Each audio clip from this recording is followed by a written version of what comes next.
This is another story from my childhood, living in Maryland, in an apartment, with my younger brother. As I mentioned in my story, the floor is lava. Sometimes when my brother and I were left alone, we had to figure out what we were going to do, whether it was TV, games, or I would be drawing, or my brother would be doing whatever things entertained him. One of the games we liked to play was with army men, the little small army men, about a half-inch tall. Sometimes we'd have the bigger ones that were about 2 inches tall. But I should tell you another story about the taller army men a little later. But that's for later. We used to have fun modifying them with fire. But anyway, this little short story had to do with how my brother and I used to play army.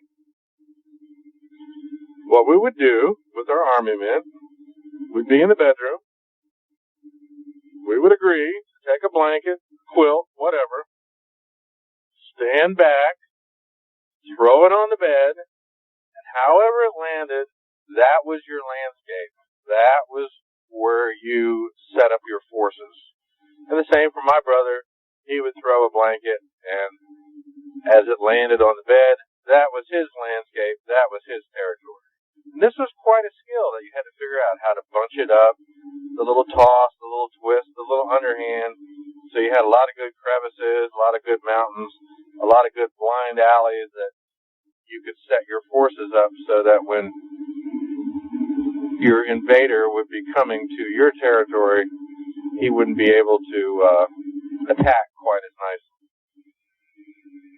Well, my brother and I would have different campaigns against each other's landscape, and we would get down close with our eyes right behind the army man, right behind the tank, and just lay right down on the ground. One of the rules was, once you started playing, you couldn't stand up people size, because we would be giants looking over the landscape. Each guy set up his territory on his knees, head level with the bed, and when the actual campaigns would start, you weren't allowed to stand up and look and see what your opponent, namely my brother, would have, how he would have his forces set up. So you kind of got a surprise as you walked your army men or drove your tank along or put your scout working his way around.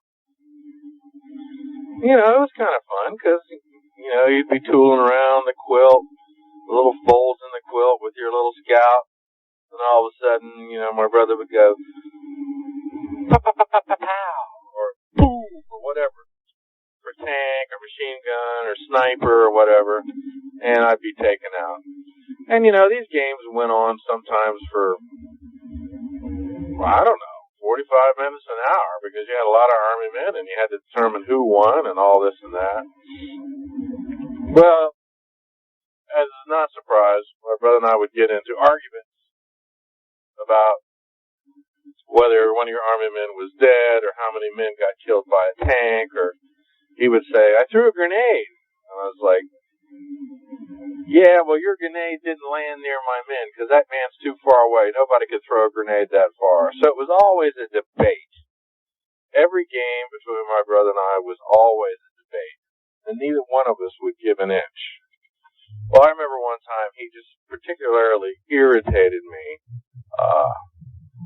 with one of his calls or his rulings, about a long-distance gun that could shoot in curves around corners, just some ridiculous thing. And I said, oh yeah? How about this? Atom bomb. And I kicked the bed, or I hit his landscape with my hand and said, yep, I just dropped an atom bomb on your people. And I've devastated all of his forces.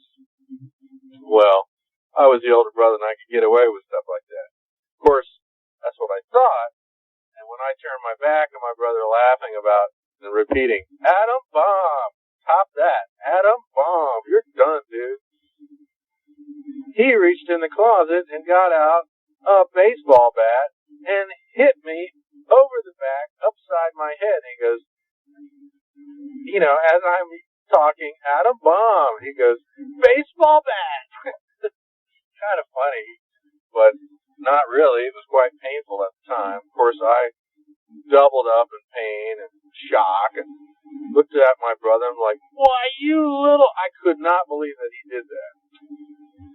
So, at a time like this, I think it was fortunate that maybe my dad was out in the parking lot working on a car. He was always working on cars. So I ran out, all bruised and crying. Mom was out delivering Avon somewhere. I don't know where she was. I got my dad, to come in the house. And I said, Mark, hit me with a baseball bat. Of course, there was nobody to argue with me because there was the bruise and the tears, and there was my brother saying, but he used an atom bomb on my army men. There was no excuse for what happened while we were playing that would justify my brother hitting me with a baseball bat. So my dad, he was creative in his punishments and sometimes a little off the cuff. So he said, you hit your brother with a baseball bat, huh? And Mark was like, yeah. So my dad went in our closet and found one of those wiffle ball plastic baseball bats. He says, I'm going to give you a little taste of your own medicine, son. So I left the room. I didn't want to be here for that. But I could hear in the living room that familiar sound. Tonk, tonk, tonk, tonk. My brother getting wailed with a wiffle ball bat. I don't know, maybe that was the wrong way to handle it, but so was the story of the atom bomb army men, baseball bat on my back, and then a wiffle ball bat on his butt. Those were the days. He never hit me with a baseball bat again. Never.